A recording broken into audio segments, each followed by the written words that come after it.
Hello, I'm Ben. Welcome to the channel. So I was having a conversation just a few minutes ago, actually, and the conversation about immigration came up, and I think that's something worth doing a video. So when you look up immigration,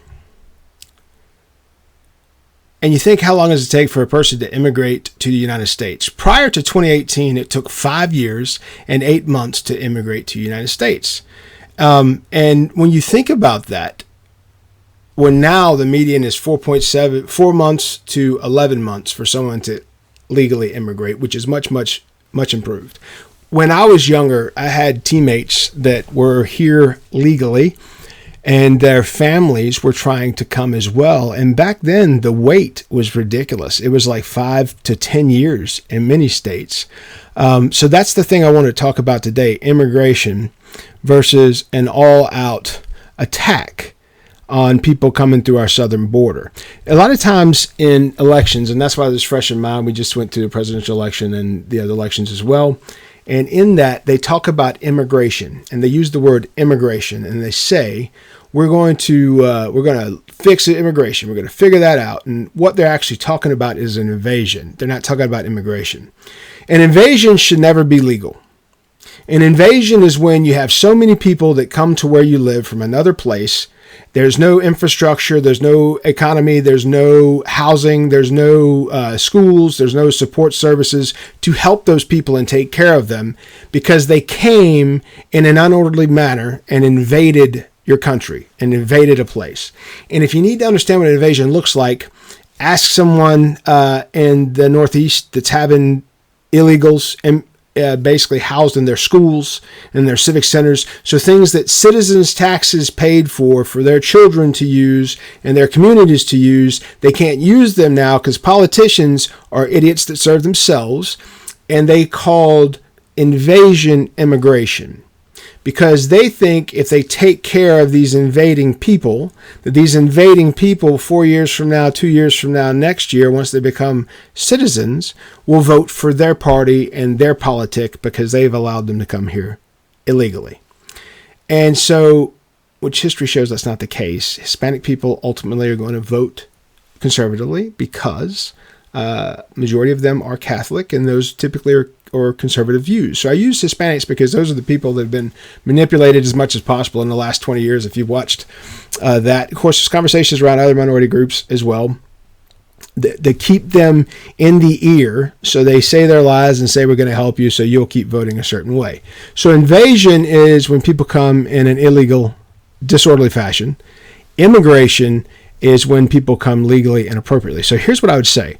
I would much rather our government focus on fixing our true immigration problem, where it takes somebody a year to 17 months to become a naturalized citizen in our country or to come to our country. I think that's a problem. It takes 23 to 36 months for green card holders to get that application back, and a visa petition process can take up to 8 months to review. So I would say let's indeed fix immigration, but let's fix that, the naturalized citizenship, legal application for people to come to this country and get their green card or their citizenship in this country, because I think that's a beautiful thing, and I think that's something that we need.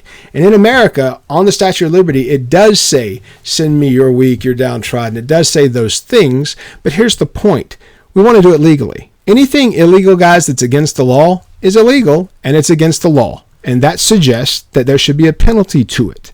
So when you have cities that taxpayers are paying for that then act as sanctuaries for these illegal people, so you are harboring criminals, and then you wonder why the crime has kicked up.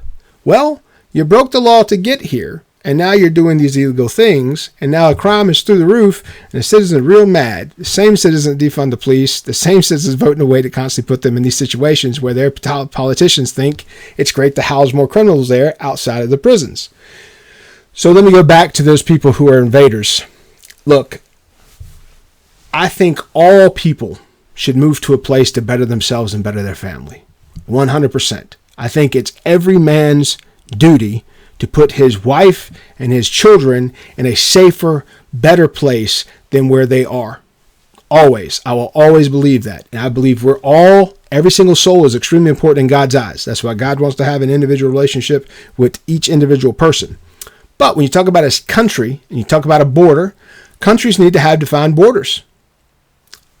Having undefined borders or having government, elected officials not support the securing of your borders means that they are at war with our very country. Because if they don't uphold the laws and uphold the secure borders and uphold those things, that is an act of war against our country, because they're allowing us to be invaded and doing nothing about it because they think it will serve them better later.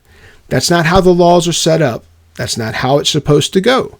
Now, unfortunately, in America, we don't punish politicians. We don't do it openly well enough. I hope in the next 20 years, that will become a thing that we do more often.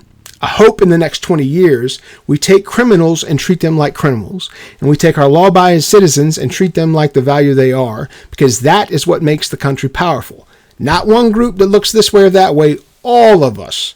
Our diversity in America is what makes us so strong. Okay? Our diversity is what makes us unbeatable. But our diversity is what these politicians use to split us apart. They try to segregate us based on race, based on belief, and all this. All that's nonsense. I don't care who you worship. I don't care what job you do. I don't care who you're married to. I don't care who you sleep with. I don't care any of those things. At the end of the day, I'm a Christian. I have a group of laws I live by, but I'm a constitutionalist as well that lives in America. So the expectation should be that our government, 100% of them, protect our borders and secure what our citizens pay them to secure. I would say to the immigrants that are coming here, you are extremely valuable, and please come. Please do what you need to do to get here legally. And I'm sorry the process takes so long. I would say to the invaders, cut it out. Get out. You're starting as a criminal. You're starting as a criminal. It's not going to go up from there. And Americans, if you continue to allow politicians to house criminals in your cities, in your towns, in the places that you pay for with your taxes, well, you're just getting hit 2 or 3 times. And when your children become victims to those people, and when your elderly parents become victims to those people, and men, when your wives and children become victims to those people, you're the blame. You're the blame. How you vote matters. How we hold our government to the expectations matters. And that's what we should be doing now. I did this video now because I just did one about the election. It's very simple. There are 2 different words. Immigration is one word. Invasion is another word. There are clearly 2 different definitions that you can look them up in any dictionary, in any language, and anywhere in the world. Okay? I'm Ben. If you like videos, if you like information such as this and stuff like this, please like, please subscribe. I appreciate the views, I appreciate the likes, and I appreciate all the subscriptions. And hopefully we'll get this right in the next 4 or 5 years. Be good.